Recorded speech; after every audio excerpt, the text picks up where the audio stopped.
c'est à moi à ne pas être dans une situation dangereuse. C'est à moi. Donc il ne faut jamais râler, je répète l'arbitre. Moi j'ai râlé, mais tiens, je me suis levé et j'ai fait mode. Mais parce que c'est le moment, c'est l'ego qui parle. Donc voilà.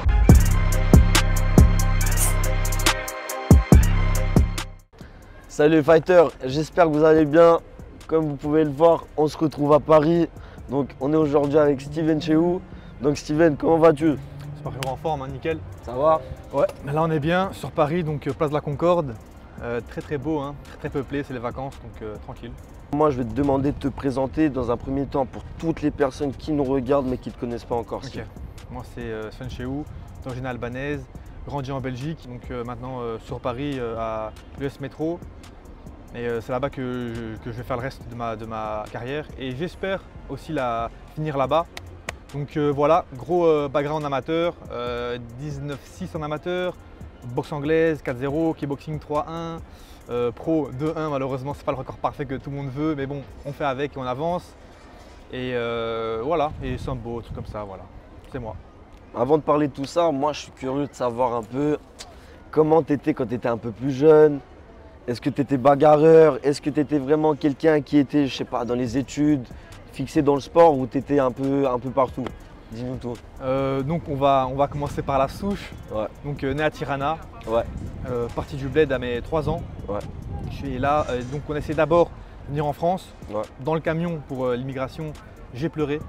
Après on a essayé Londres, ma soeur elle a pleuré. Mais tu t'en rappelles encore de quand? C'est mes parents qui m'ont dit un peu du coup le passé. Ouais. Après Londres qu'on a encore échoué pour le camion, enfin pour passer, on est venu sur Paris pour encore redemander l'asile. Ouais.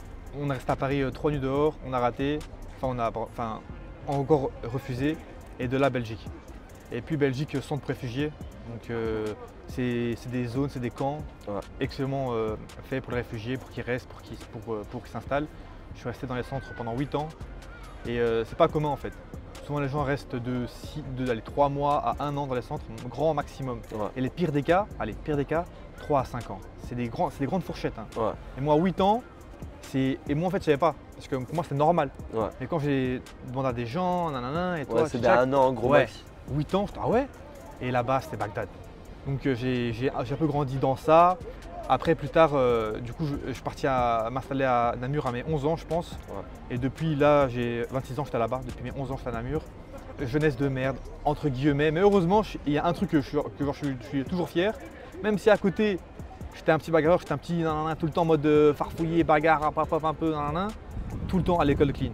Et j'ai commencé le sport de combat à mes, je crois, 18 ans. Tu faisais un autre sport avant, du foot ou un autre truc? Ouais, foot. Hein. Ouais, mon père il voulait trop que je passe dans le foot. Ouais. Il me saoulait à tout le temps venir, me suivre et tout. Mais dans le foot, je me faisais un petit peu pas harceler, mais en mode comme j'étais petit et frêle et que je jouais avec ceux qui avaient 2 ans plus que moi, bah, ils aimaient bien un petit peu me taquiner, un peu me faire chier, donc ça me saoulait. Donc aucun plaisir à aller là-bas. Aucun plaisir à aller là-bas. Puis après à mes 16-17 ans, quand je commençais plus à traîner dehors et à me battre, et que c'est là que j'ai arrêté le foot, parce que ça me saoulait. J'ai un peu touché au kickboxing, mais très touché vite fait. Et puis à 18 ans vraiment, c'est là que j'ai mon premier club, c'est Danny Covin à Namur, et c'est là où il y avait tout le monde, Moser, Patrick maintenant, et tout le était ensemble. Danny Covin, Modo Fighting, oh là là, oh la ref, Modo Fighting. Premier combat amateur c'était là-bas. J'avais perdu par décision, car j'étais trop sans non-respect. Et moi, je sais pas pourquoi, mais j'étais un peu fou, donc toujours trop bagarre, je sais pas pourquoi, voilà. Et j'ai perdu par décision. Qu'est-ce que ça t'a fait? Tu commences par une défaite. Mentalement, est-ce qu'à un moment tu t'es dit, ok, peut-être c'est pas fait pour moi, j'ai perdu, je suis un mauvais perdant, j'arrête, je fais un autre sport. Est-ce que tu t'es déjà posé la question? Parce que tu es en amateur, t'as pas assez d'expérience, t'es pas prêt mentalement, je pense aussi. Franchement, j'étais pas assez mature et genre intelligent pour penser comme ça. Ouais. En fait, juste, je faisais les choses parce que je les faisais, parce que j'aimais bien, et j'étais petit, et j'étais pas bête, mais juste que je pensais pas à ça en fait. Et parmi tous les combattants que tu as fait en amateur, parce que comme on a dit, tu en as fait pas mal, tu as fait après, tu as fait les IMAF. Ouais. Tu as fait les IMAF en Albanie, et toi qui es d'origine albanaise, et que tu es né en Albanie, qu'est-ce que ça t'a fait justement représenter la Belgique, mais en Albanie? Heureusement que aussi là-bas, donc j'ai fait 3e et que j'ai fait 3 victoires et une défaite. Parce qu'aussi, il faut savoir, mais c'est pas dénigrant, mais bon, c'est forcément moins méritant il y en a qui combattent une fois et puis directement ils ont une médaille. Ouais. Ça arrive, c'est comme ça. Tant mieux pour eux. Grand bien leur face pour leurs médias, pour eux-mêmes, pour leur avancée. Mais on ne va pas se cacher que c'est pas méritant. Comme si quelqu'un avait fait 3, les cuts, pardon, ça c'est moi, donc rien à voir. Mais 3 combats, 3 victoires, une défaite après, c'est pas la même chose. Ouais. En fait, il faut dire les choses. En plus, t'enchaînes. Exactement. C'est pas la même chose. C'est pas le même poids. Ouais. C'est pas méchant, c'est pas dénigrant, mais c'est comme ça. Donc moi, tout le temps, j'ai refait tous mes combats. Moi, j'ai jamais eu un combat qui saute, un gars blessé ou quoi.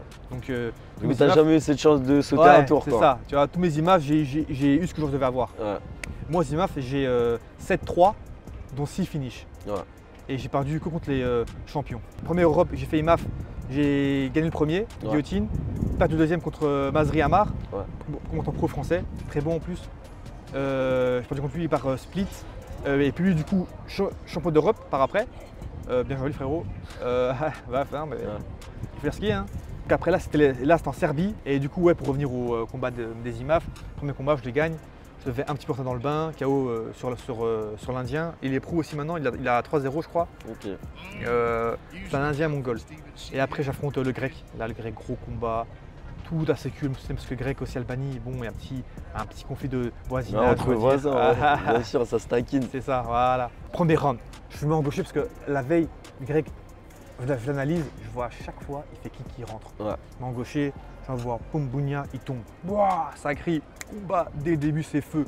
Lui, il est 30, 40 supporters de Grèce, pardon. Ouais. Comme c'est tout près, ça va. Moi, de Belgique, j'ai des fans. Enfin, fans, pardon, non, j'aime pas ce mot-là. Des supporters, c'est mes frérots, c'est des bons de malades. Ils ont fait le déplacement pour... Ils sont venus même en Serbie. Là, donc, je suis supporter grec, les miens ici, on est 30-40, Namur, ma ville. Ils crient hop, hop, hop, moi, 3e round, je le mets KO, je gagne, hop. C'est le style. À la ouais, là, il pleut, c'est jamais, les gars. À la parisienne. Du coup, on essaie de tenir. C'est le charme. On verra s'il pleut un peu plus, je crois, on va changer de... Et du coup... Après, supporters grecs, c'était trop marrant, les gars, c'est que les insultes et tout, on gagne, mais à la fin, bonne entente. Le grec, maintenant, c'est mon gars. Après, j'ai fait contre l'Ukraine. Mais attends, quand t'as perdu la dent, c'était sur un coup. Ouais, en fait, c'était sur un coup de genou. Ouais. En fait, j'en esquive, ils me mettent sur un high kick, coup de genou, boum. Là, je sens un arc électrique qui passe dans tout mon corps. Je fais boum. Je fais OK. Bon, là, il y a un truc.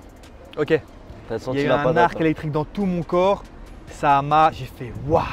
Je rentre, je dis à mes coachs, ouais, la dent, j'ai mal, c'est bizarre, nanana. Lui, le canapé, sneakers en bouche. Ah ouais? Ah ouais. Ouais, merci, ok. Tu vois quoi? Tu fais quoi? Après, le lendemain, je me dis, Inch'Allah, le grec, l'Ukrainien, il me touche pas trop. L'Ukrainien, en plus aussi, l'Ukrainien, c'est une grosse tête sur les réseaux. Il s'appelle Soltan Veliev. Ouais. Beau combat avec lui, sale combat avec lui. Grosse tête sur les réseaux. J'ai gagné par décision et c'était et en fait lui en Serbie avec moi, on a fait tous les 2 bronzes. Ouais.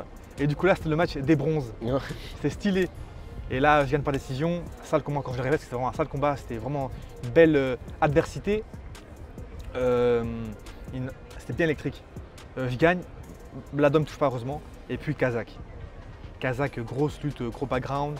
Moi je viens, hop, boum boum boum, bounia, grosse dure, tombe pas. Et là lui aussi, il me met 2 jabs et moi j'avance.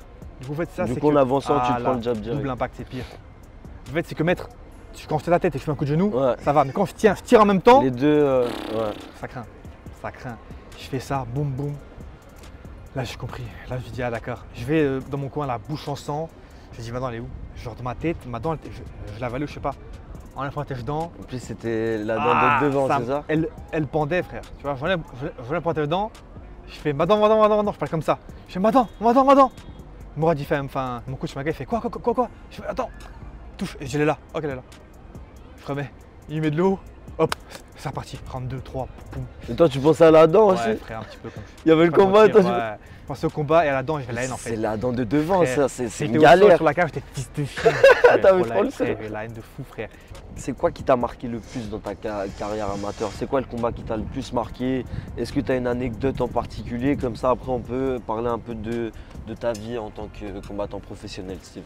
En fait, franchement, amateur, j'ai tellement fait de combats, j'ai tellement de trucs à dire. J'ai tellement d'anecdotes. Un truc spécial, un truc spécifique, un truc pour choquer un peu le monde là. J'ai ça. Je dirais pas que ça m'a marqué, mais c'était quand même dur et j'ai compris que genre, mon corps, que j'étais en train de l'allumer. C'est quand j'ai combattu à 1 mois d'intervalle 2 combattants tchétchènes, assez costauds, assez solides, et tout en queutant le jour même 4 kilos d'eau. C'était horrible. Prépa de fou malade, ça m'a choqué littéralement. Frère, c'était inhumain. En plus, je commence le cut chez Moser. On n'a aucune notion de cut. Lui, un petit peu, car il avait fait un petit peu avant moi. Frère, je fais sauna 20 minutes. Je fais bain 20 minutes et puis je fais essuie 40 minutes. C'est pas possible. Je fais soit sauna ou bain et frère, on a fait n'importe quoi. Toi, t'as tout fait, tout ce qui était possible. N'importe quoi, j'étais pas bien.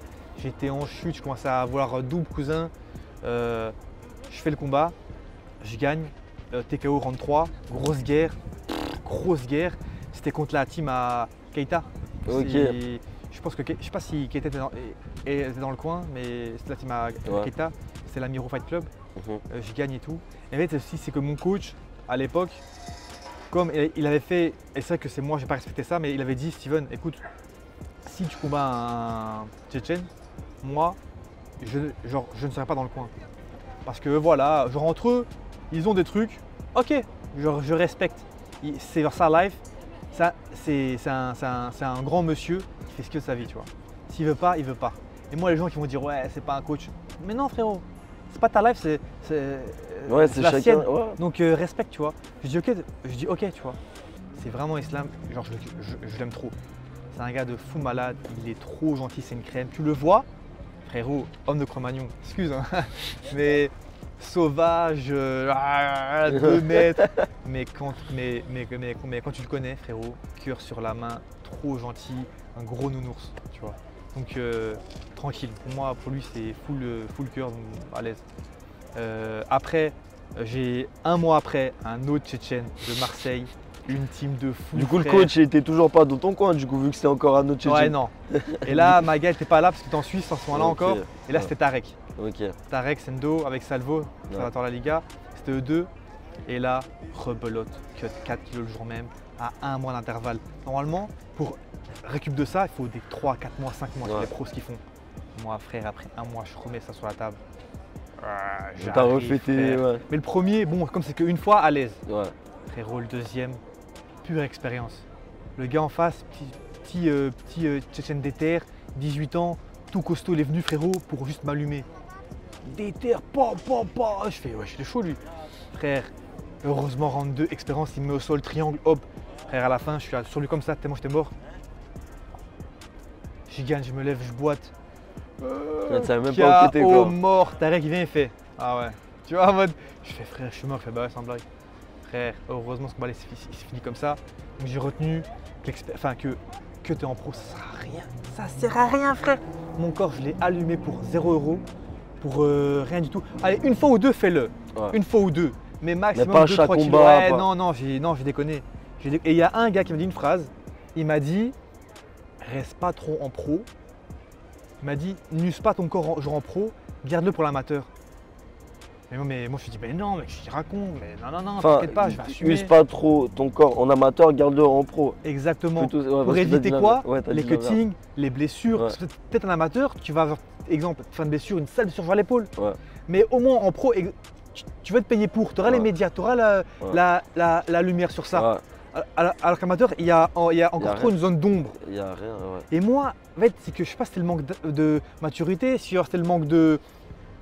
Un peu, pas l'ego, mais le fait de. Ah, t'inquiète. Je peux tout faire, je gère ça. Et là, maintenant, ce qu'il a dit, je me dis, ah ouais, c'est vrai en fait. Enfin, en mode, ma dent en amateur, mes épaules en amateur, mon dos, mon cheek, c'est vrai en fait. Tu vois, je me suis dit de fou dans un amateur. Alors que t'étais pas pro encore, Exact, genre amateur, j'ai 19-6. Si, exemple, j'avais remis des combats amateurs en pro et que là, en pro, je suis allé à 8-2, 8-2, là maintenant, c'est un truc de fou. Chine KSW, exemple, je gagne des 8+8. Tu vois, c'est une dinguerie. Tu vois, c'est que tu as envie. Genre, à partir de ça. Et genre, à partir de 5 combats, tu peux participer à des tournois à 100 000 €, à Tchik-Tchak, t'es respecté, t'es pris au sérieux. Tu gagnes quoi, ce que tu mérites.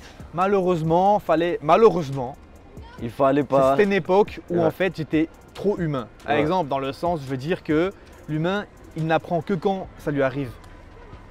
Bon les gars, avant de poursuivre cette vidéo, il faut que je vous parle d'une application. Ça s'appelle le Quartier Général. Et pourquoi je vous parle de cette application? Tout simplement, si vous êtes un combattant, un manager ou même le propriétaire d'une salle de sport de combat, on voit que justement ces salles-là, elles ont pas mal de difficultés à être référencées sur Internet. Donc si vous n'avez pas un site web, une application, justement vous pourrez le faire sur cette application. Donc vous pourrez mettre vos horaires, vos disciplines, votre agenda directement sur l'application afin que les personnes qui veulent joindre votre club puissent vous trouver directement sur l'application. Le quartier général, ça ne se résume pas simplement à ça. Dans le quartier général, vous pourrez trouver des sparring partners, des coachs personnels, vous pourrez trouver vraiment des médias comme le nôtre. Bon les gars, n'hésitez pas à télécharger l'application sur Play Store ou Apple Store. Le lien il est juste ici en dessous. Et puis voilà, je vous laisse poursuivre la vidéo. Os! Pourquoi tu es allé au YFC?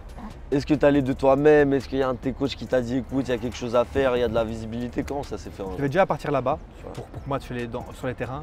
Mais heureusement, on m'a stoppé parce que je trouve que l'image, pour moi, l'image que moi je voulais renvoyer, c'était pas dans l'image que moi je voulais renvoyer. C'était pas dans mon optique. J'ai pas été. Peut-être j'aurais dû. Peut-être non, voilà, c'est comme ça, c'est fait. Et puis, on apprend qu'il organise, mais dans une salle, un événement carré avec des arbitres. Pas sur un terrain de foot. Exactement, tu vois. C'est pas que je dénigre ceux qui le font, mais moi je veux pas le faire. Au niveau de ton image. Exactement, moi c'est pas un truc qui m'intéresse, j'ai pas envie. YFC, en fait il faut savoir, je combats là-bas et 10 jours après, je combats à Londres pour une ceinture. Et avant le combat d'YFC, 10 jours avant, j'étais à Chypre, j'étais en vacances. C'était une période où c'était trop stylé frère, c'était la belle life. J'avais je sais pas 22 ans, j'étais à l'école, je sais plus, j'étais à l'armée, enfin j'essayais d'arrêter je sais pas quoi frère.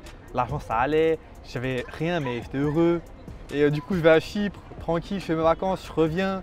Après 10 jours, ça se passe, combat Ibra TV, grosse guerre, je gagne, je lâche des combos de malade. Je sais pas ce que ce jour-là, j'étais en mode, j'étais en pétard frère. Kawan, kickboxing, trop stylé le combat. Je dirais que c'était quand même carré, c'était pas le meilleur événement, tu vois. C'était comme tu le pensais ou c'était… Ça faisait l'affaire. Non, c'était propre. Non, moi j'ai kiffé. Ibra à part. Ah bon. Ibra, niveau commentaire, horrible. Non, faut dire ce qui est. En mode, comme je le dis, c'est pas parce que moi je pense que je suis meilleur que lui, tu vois. Mais bon, peut-être que si. Mais t'entendais aussi pendant que Ouais. En mode, non, exemple. En mode, c'est pas une critique genre vers Ibra. En fait, si, c'est une critique en fait. Ouais, si. Non, mais constructif. Il est nul. Voilà, c'est ça, exactement.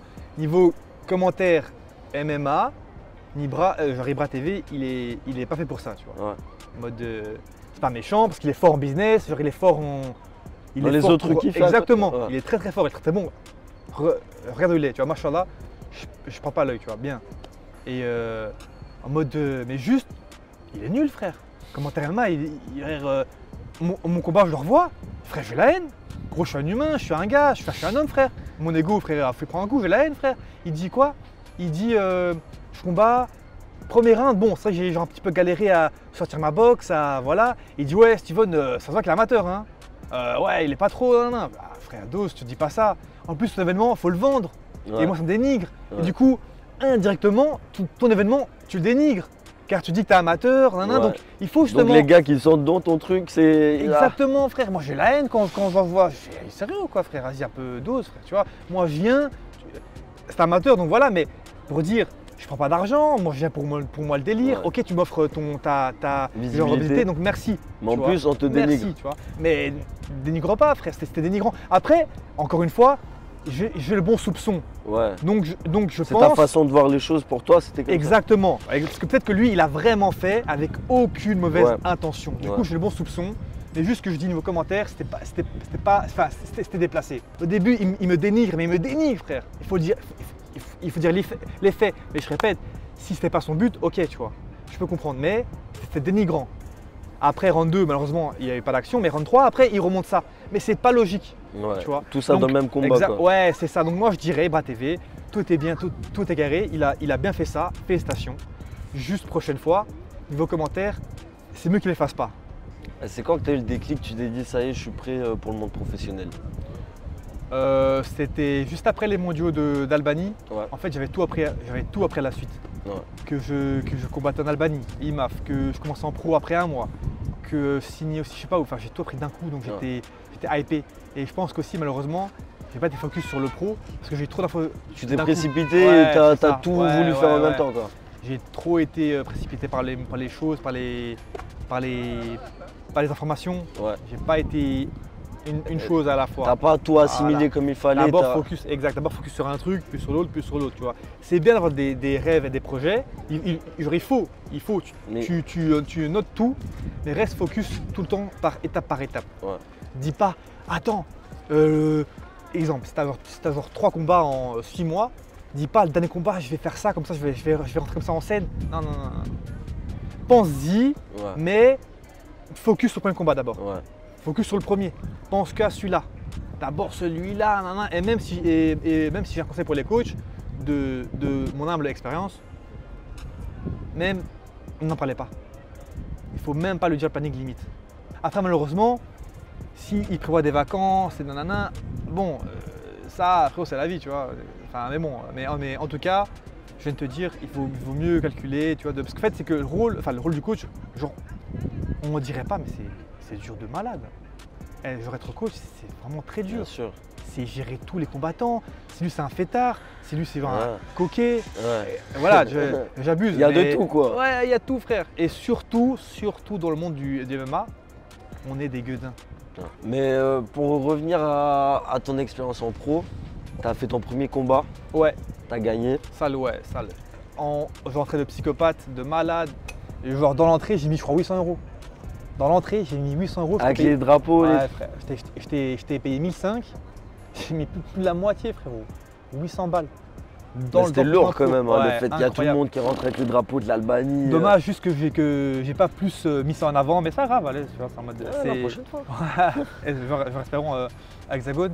Ouais. Et le premier combat pro c'était ça, le deuxième perdu. C'était à Rennes, perdu par TKO après premier round. Dommage, sur un mauvais coup. En plus vraiment, mais TKO, mais bon, j'étais conscient, mais moi je m'en fous, c'est l'arbitre qui a raison. C'est à moi à ne pas être dans une situation dangereuse. C'est à moi. Donc il ne faut jamais râler, je ne pas de l'arbitre. Moi j'ai râlé, mais tiens, je me suis levé et j'ai fait mode. Mais parce que c'est le moment, c'est l'ego qui parle. Donc voilà, tu vois. Et malheureusement, je trouve que, petite parenthèse, ce sport devrait être plus contrôlé niveau dopage. Ouais. Parce que voilà, il y a des échos qui sont envie de parler. Paris c'est petit quand tu y es, quand tu suis, quand tu sais quelle salle se dope. Tu comprends plus dans les coulisses. Qui traîne avec qui, voilà, qui traîne avec qui, tu vois. On m'a dit des trucs. Les fameux médecins. Voilà, tu vois, on m'a dit des bails. Donc, mais rien n'enlève le fait que j'ai perdu. Ouais. Je m'en bats les couilles, en mode j'ai perdu, tu vois. Mais ce combat-là, en fait, c'était un moment où je n'avais pas dedans, le dos pété et tout, nanana. Et le combat en lui-même, à ce moment-là, je ne devais pas combattre. Malheureusement, le management, il était naissant dans mon club. Moi aussi, j'étais naissant dans le monde pro. Moi aussi, j'étais naissant dans le fait de savoir, genre mon corps, de le connaître, savoir dire non quand je ne devais pas faire, savoir dire oui quand je devais faire. Ça, moi, j'ai pas parlé avec mes coachs, c'est à eux aussi qui ont pas communiqué avec moi comme il fallait, pardon. De bien dire, écoute, que ça va bien, que t'es prêt, parce que eux après l'ont dit aussi, genre on t'a vu un petit peu pas prêt, mais on aurait dû le dire. Donc c'est un mélange de mauvais choix. Au moins, ce que je suis content, c'est que j'ai pu leur apprendre ça. Ouais. Au moins eux maintenant je le savent pour leur futur, tu vois. Donc franchement, c'est plus important. Tant mieux si ça arrivait à tes débuts de carrière pro, comme ça par la suite. Ouais, c'est ça, tu vois. Comment tu as fait pour rebondir? Comment tu t'es dit? C'était quoi ton état d'esprit déjà de dire que tu t'es pris un TKO, même si c'était pas un réel TKO, tu t'es déconnecté? Ouais, voilà. Et de deux. C'était un TKO genre avant de se relever, quoi. C'était pas j'étais conscient. En vrai, le fait de dire, parce que ça, chez les pros, il y a toujours ça, le fait d'avoir le fameux zéro, de vouloir garder. Moi, j'ai toujours trouvé ça pas bête, mais une pression en plus pour rien. Parce qu'en fait, en pro, presque tout le monde perd. Tu vois, au moins une fois, au moins deux fois, au moins trois. Ça fait partie du combat, ça fait partie de la chose. Tu vois, de l'histoire de chacun, ça te permet d'apprendre. Tu vois, un combattant, il peut toujours apprendre à mieux combattre, à voir ce qui s'est mal passé, ce qui s'est bien passé. Toi, comment tu as fait justement pour rebondir après ces défaites? Zéro, je vais le garder. Ouais. Parce que je trouve que c'est quand même stylé, frère. Oui. Oui. On va pas se mentir. Oui, on va pas se mentir. Frérot, en mode, tu peux faire le gars humble, je suis humble, ce que tu veux, mais des trucs basiques, c'est quand même stylé, frère. Oui. Genre, t'as une grosse merco, c'est stylé, frère. Ouais. T'as une grosse baraque, c'est stylé, frère. Ouais. T'as genre des gros bras, c'est comme stylé, frère. Là, faut pas dénigrer les choses. Ouais. Tu vois, ouais. T'as genre compte Insta à 500K parce que t'es chaud, c'est comme stylé, frère. C'est des petites choses de la vie que ça fait plaisir. Tu vois, en mode, c'est pas que je suis pas jaloux, mais c'est stylé, frère. Tu as bien joué, frérot, c'est bien, tu vois. Donc le 0, ouais, tu vois, ouais, genre je voulais le garder. Mais comme plein de choses, avoir une grosse nana, donc c'est. Mais bon, ouais, voilà, genre là je l'ai plus. Un peu déçu, la vérité, parce que au moins, genre, avec ça, tu peux plus demander d'argent. Sponsor. C'est voilà, tu vois, donc nanana. Et après le combat d'après, j'ai fait après un mois d'une défaite comme ça, en fait c'est que j'ai perdu devant 10 000 personnes au stade et tout. Nanana. En plus j'ai fait une entrée. Quand je me revois la faire, j'ai la haine sur moi, frère. On aurait vraiment dit genre le petit con qui fait le malin et tout. Bon, j'ai trop honte. J'ai trop la haine sur moi. J'ai trop la haine sur moi, frère. Vraiment, c'est les vidéos sur Insta que tu vois, le gars qui se trompe malin, il rentre et que tout le monde veut qu'il perde parce qu'il a fait le malin. Horrible, horrible. Oh, je me sens trop mal, frère. Et horrible. Voilà. Mais après, c'est une défaite. Moi, en mode, je l'ai bien prise parce que je sais que je n'étais pas prêt, parce que je suis vraiment fort. Donc, je sais que c'est une défaite qui me représente pas. Je sais qu'il y a eu des trucs à l'amont, j'ai la blessure en un, donc ça va, tu vois. Et après, troisième combat pro, c'était contre un Serbe. C'était une chèvre, frère. Une chèvre, frère. Tu vois une chèvre, cousin.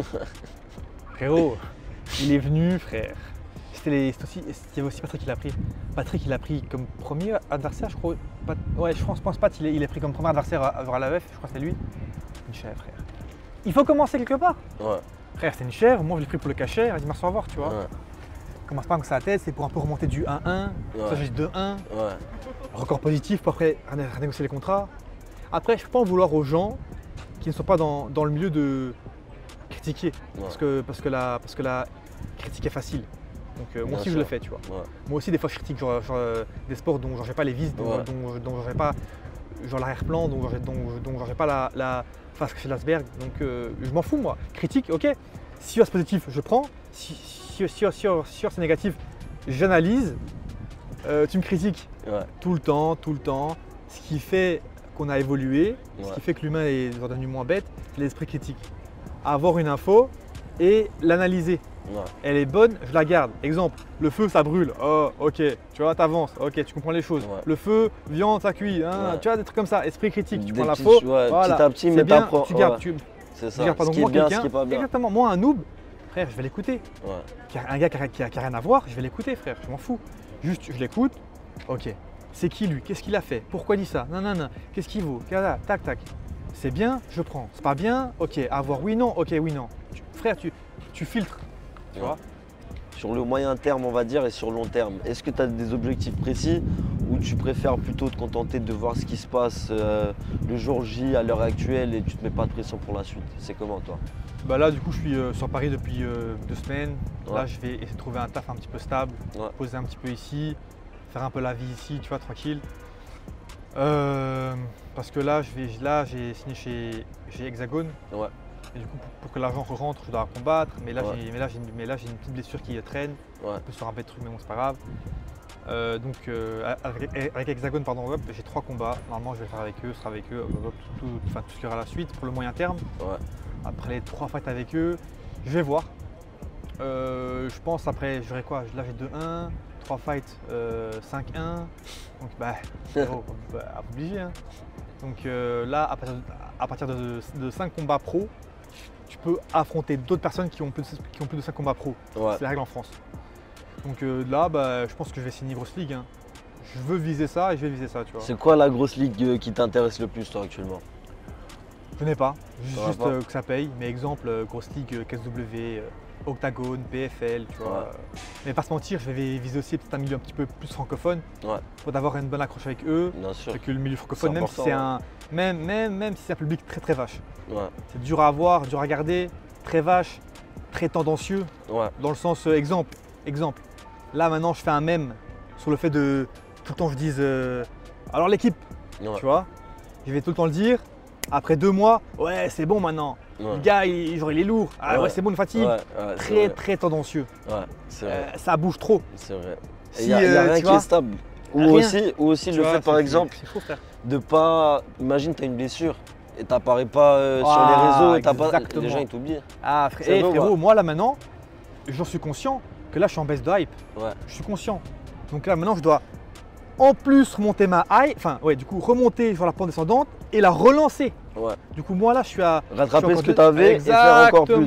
Tu vois, donc moi, je sais que là, je suis en mode en descente. Donc là, je dois refaire un petit bout de chemin. C'est pas grave. En mode, moi, je m'en fous. Moi là, je fais ça pour le kiff parce que c'est qu'après ça, j'aurais eu un gain d'expérience, j'aurais eu ça que je sais que je peux. Maintenant, j'aurais genre des contacts pour ouvrir une salle en Belgique, en France, en Albanie. Et même, je penserais plus penchant sur mon bled. J'aimerais quand même faire un truc. Voilà. Parce que comme c'est mon bled et que je n'aurais rien apporté et qu'eux aussi ils m'ont rien apporté, mais moi je m'en fous. Moi je veux juste aller en Albanie si je peux aider des gens en fait. Genre j'ai vraiment cet aspect de vouloir aider des gens. Donc c'est comme je dis, en Albanie, peu de gens le savent et peu de gens y pensent, mais on a eu 2 grands esprits de 2 religions différentes, mais des esprits de. On a eu le Cheikh Albani, grand savant de l'islam, incroyable.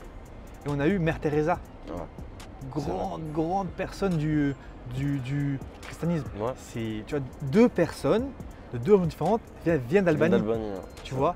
Et je trouve que quand l'Albanais il est bon, tu vois, il est vraiment bon de pureté. C'est très rare, mais quand il est, c'est incroyable. Il n'y a pas de vice, il n'y a pas de. Exactement. Et je veux être l'une de ces personnes-là. Après, je le répète, en mode, même eux ne sont pas parfaites. Et genre j'ai des vices, mais je veux être vraiment. Faire de ton mieux. Exactement, pour être un exemple, pour aider, etc. Exactement. Parce que là, je veux vraiment aider des jeunes d'Albanie. Je veux les voir rêver, je veux les voir. En plus, ça va, c'est des blédards, je sais, ils vont trop me faire rire. Je sais, ils vont trop, avec leur petites phrases et tout. Je sais, vas-y, je veux pas traduire les hommes, mais je sais, mon rang me fait rire et tout. Donc, je veux aller là-bas, peut-être un petit peu après, lancer une salle, en mode peut-être j'irai loin, peut-être pas, mais pour lancer le truc, lancer la chaîne. Même si au pire, moi, je lance que 3 pros là-bas qui ont 5-3. Au moins, tu auras fait le. Parce qu'eux vont relancer ça. Et c'est seulement peut-être après 2-3 générations, boum. Et de créer un pont entre l'Albanie et ça, et toi être un des pionniers, on va dire. Voilà. Même si c'est pas moi qui vais lancer le gros star, au moins que les grands stars, après lancent genre des stars de fou. Donc, tranquille, tu vois, je verrai bien ce que je vais faire de ma vie. Même là maintenant, le monde pro, je le prends pour le kiff. Je donne tout à 100%. Par contre, je dis ça, mais je veux personne de malade. Je dis ça, mais pour moi, dans ma tête, je veux être champion KSW, UFC, je m'en fous. Mais t'as pas de limite. Voilà. Mais si je l'ai pas, je m'en fous. Stoïsme, frère. Stoïsme. Quoi qu'il arrive, content. Quoi, frère, qui arrive pas, content. M'en fous, frère. J'avance. Du coup, Steven, en tout cas, moi, ça m'a fait très plaisir de te rencontrer déjà. Merci. De connaître un peu ton histoire. Avec plaisir. Et puis, on espère te voir vraiment au plus haut. Merci beaucoup, frérot. Maintenant, pour finir, j'aimerais savoir si tu as un petit message à faire passer à toutes les personnes qui vont te connaître à travers la vidéo. Ok, nickel. Moi, c'est Steven les gars, enfin Steven Chio, pardon. Sur mes réseaux, là maintenant, je vais vraiment amener à encourager les gens à être une meilleure version de eux-mêmes. Du coup, si vous voulez être une meilleure version de vous-même, venez me suivre, que ce soit au niveau physique, niveau mental. C'est le but. Pour moi, les réseaux, c'est de vraiment avancer ensemble. Donc venez me suivre et vous verrez mon parcours. Je pense qu'il est beau, je pense qu'il sera beau avec ou alors sans vous. Du coup, dommage sans vous. En tout cas, si vous voulez me suivre, venez. Steven, merci beaucoup et à très bientôt. À bientôt. Salut. Merci.